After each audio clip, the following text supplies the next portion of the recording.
Ideologies are fascinating, aren't they? Theories and doctrines composed sometimes by one thinker, sometimes by many, outlining the way they think society, a country, or what have you should be organized. I should know. I've got an ideology of my own. Some ideologies rise to prominence and leave their stamp forever upon countries and history, for better or for worse, and sometimes even clash for the destinies of nations and states across the globe. That being said, many others never quite get the chance to take off or fizzle out before they could reach lasting prominence, leaving only curious little footnotes in our history books and leaving us wondering, but what if things were different? Today I'd like to introduce you to a dozen historic ideologies, some of which you may have heard of before, and hopefully a few that will be completely new to you, but in either case, we'll be delving into their histories, their beliefs, and what they might have achieved if they were given an opportunity to grow beyond what they achieved in our world. Hello audience, Mr. Z here with another video for you. If you're new to the channel, welcome. We have videos like this on history and politics every week, or thereabout, so if you enjoy that sort of thing, I hope you'll subscribe and stay tuned for more. But first, let's take a minute to thank today's sponsor, Hungry Minds, and their latest book, or perhaps I should say the last book, The Diary of the Last Earthling. From the same folks who created the book, The Ultimate Guide to Rebuilding Civilization, which I also have right here, comes this new beauty. It's a great big tome that captures the same artistry and endearing weirdness that made the book so stunning. The last book is written as the protagonist's journal, a fellow by the name of Noah Kaplan who has survived a catastrophic event which destroyed the Earth and left him stranded on an alien spacecraft. Alone and confused, Noah crafts what he calls his Anthem to Humanity, an encyclopedia celebrating and commemorating everything that defined life on Earth for him: culture, history, religion, food, science, and more. And he conveys it in a way that feels so distinctly human and down to earth.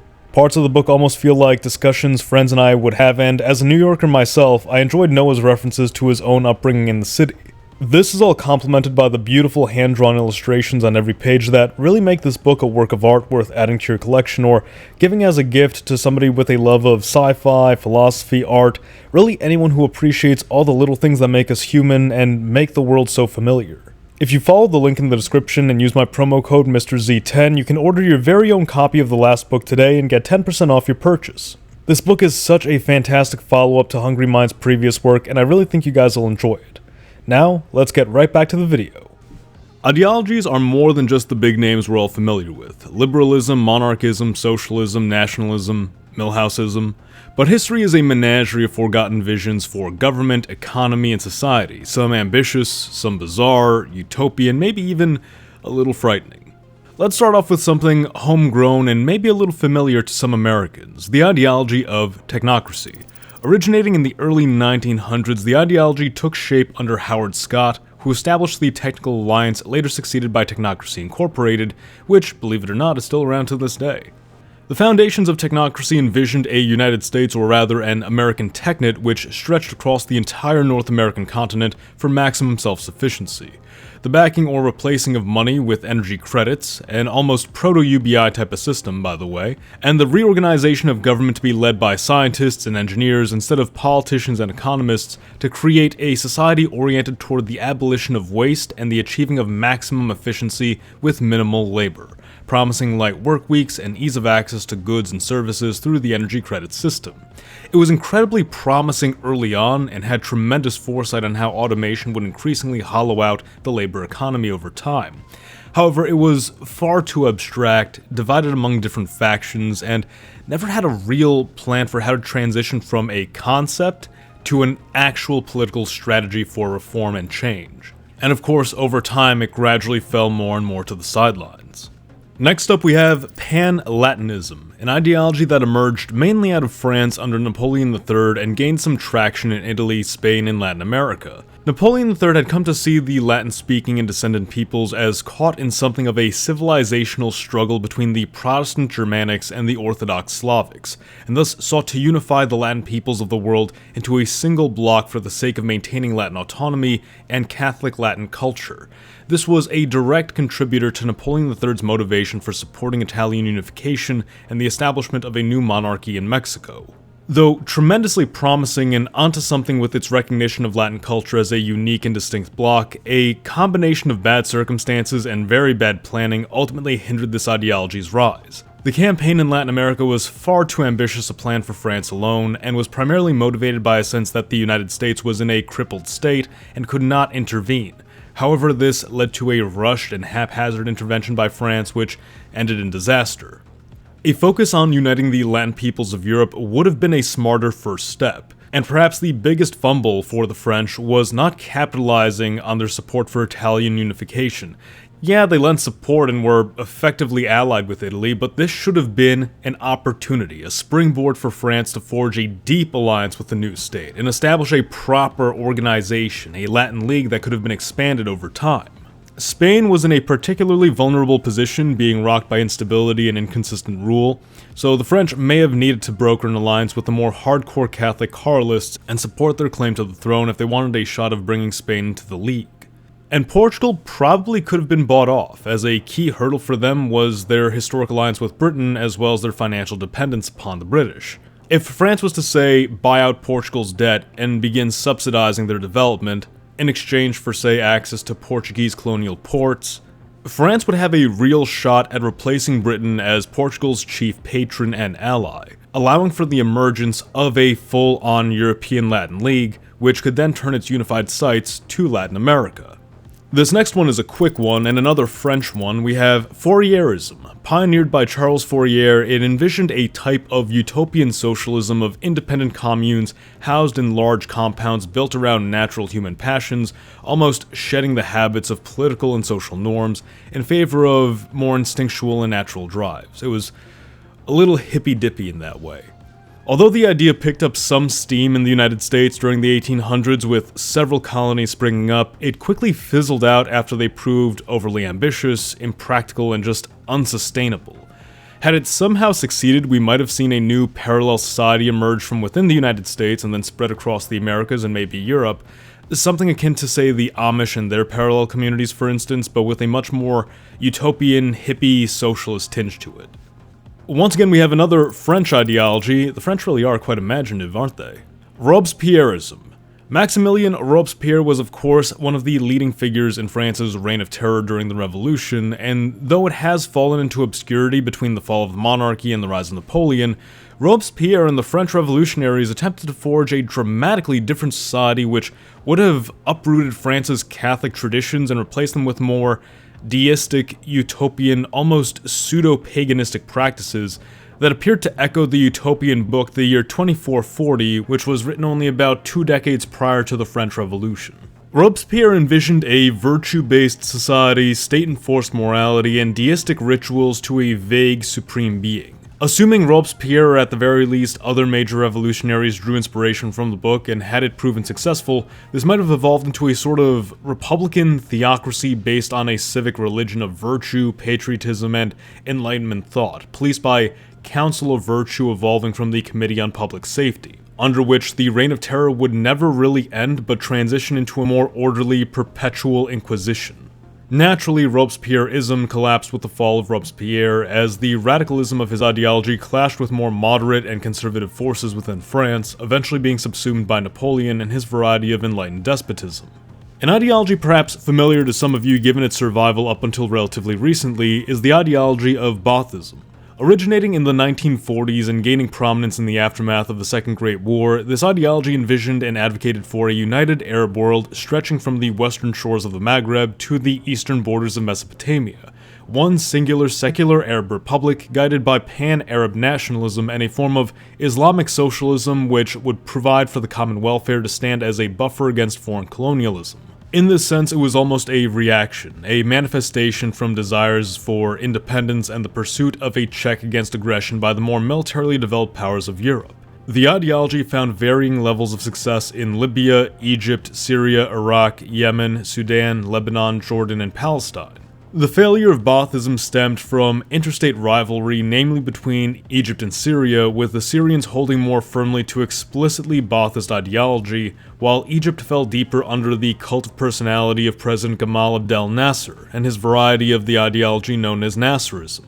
Firm opposition and resistance by the State of Israel also contributed to the crippling of Baathist regimes and the impeding of their unification for the sake of their own survival. As time progressed, the backing of not pan-Arab but pan-Islamic and fundamentalist Islamic groups by Persia, Turkey, and the Saudis contributed to the weakening of secular Arab nationalism until finally the last Ba'athist regime of Syria fell.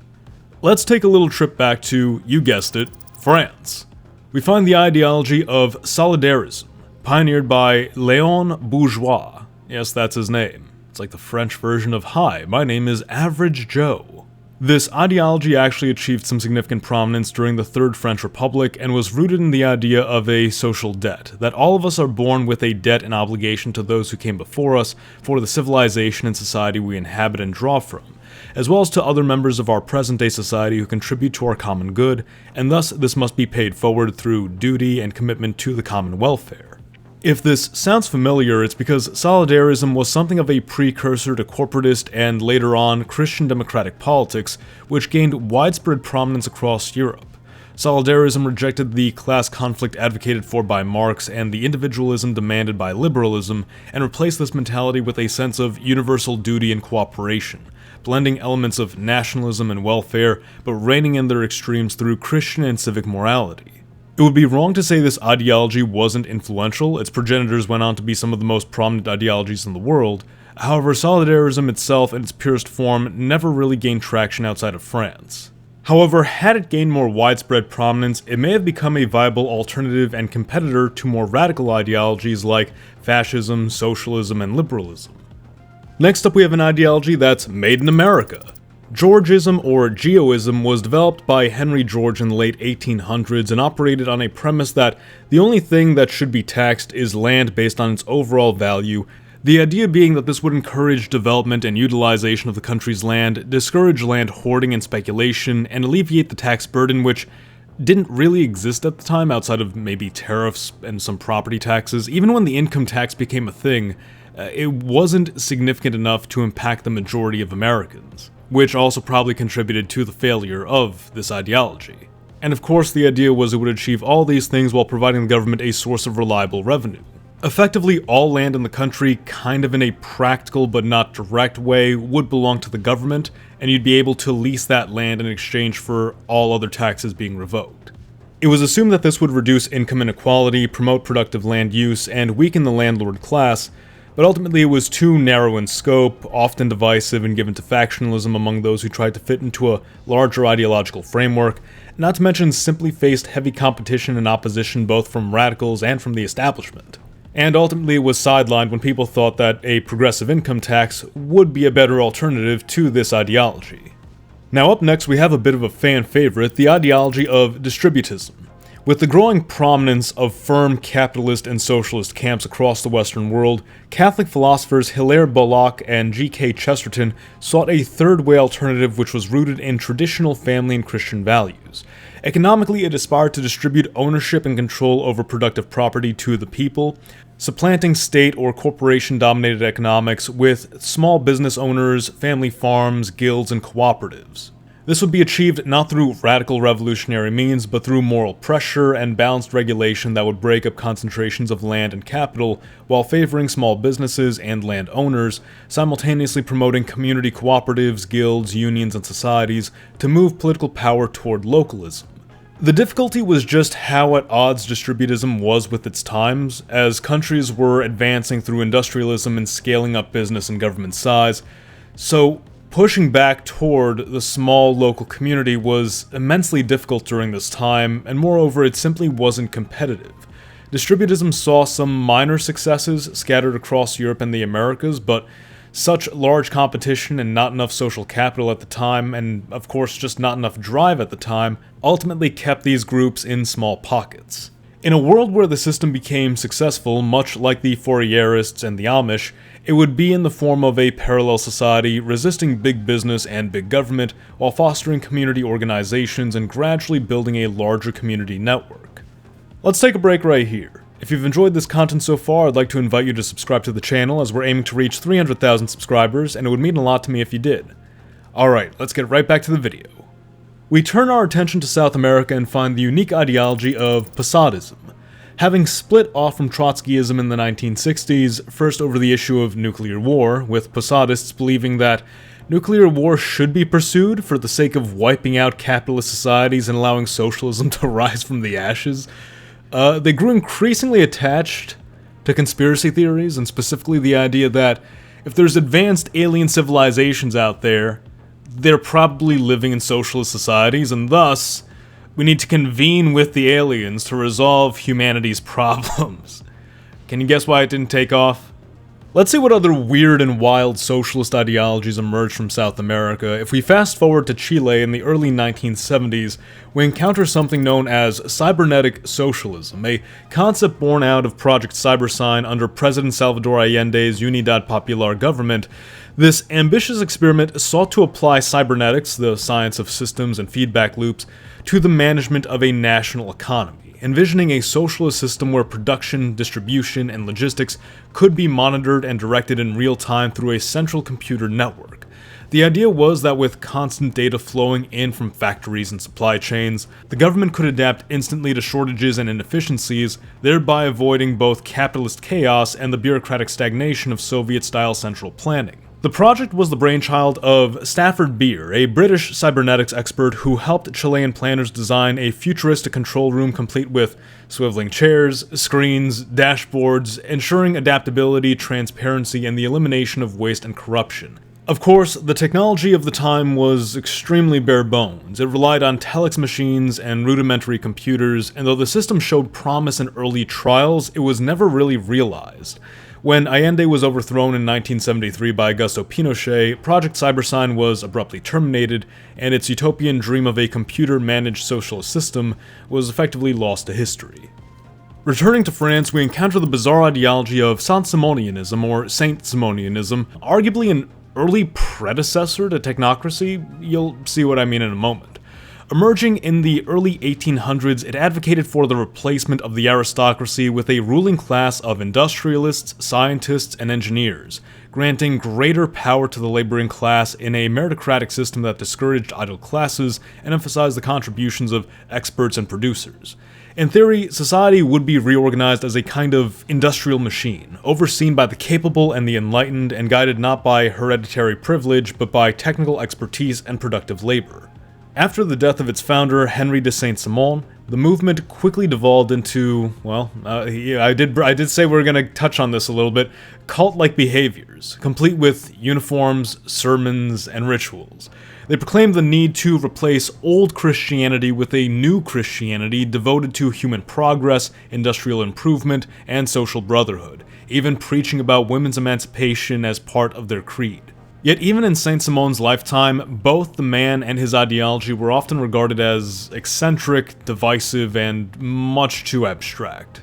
Keep in mind, this is someone who attempted to take his own life by shooting himself in the face 6 times, and he failed. This isn't the most stable person we're talking about here.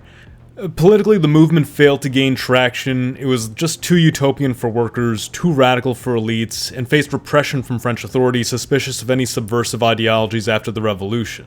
Internal divisions between the more radical and pragmatic factions further fractured the group, leaving it to sort of fall into obscurity. And now let's return to America once again to describe American Whigism. Originating as a retaliation against Andrew Jackson, the Whigs, primarily shaped by Henry Clay, operated on what was called the American System, a platform which advocated protectionism to allow for the development of domestic American manufacturing in urban communities, the preservation or restoration of the national bank to ensure financial stability, and investment into public works and infrastructure. Politically, it sought a stronger central government, albeit one which held to the supremacy of Congress over the executive. The chief issue of Whigism was that it was deeply divided and, more often than not, merely held together by an opposition to agrarian, decentralized Jacksonian democracy. Though that being said, much of the ideology was later adopted by the early Republican Party following the American Civil War. A world in which Whigism gained early dominance in the United States would have seen the country's power dynamics swing from its south to its north, as urban hubs in northern cities would grow in political and financial power, possibly averting the Civil War, but potentially also halting American expansion westward, as many Whigs, including Henry Clay himself, opposed the annexation of Texas and the Mexican-American War as a Southern campaign to bypass the restrictions of the Missouri Compromise. And there we have it, a dozen forgotten ideologies which, thanks to this video and all of you watching, are now a little less forgotten. Let me know which of these ideologies is your favorite, or if you know a forgotten ideology that we should have included in this video, do let us know in the comments below. Thank you again for watching, like the video if you enjoyed it, and subscribe for more. Mr. Z, out.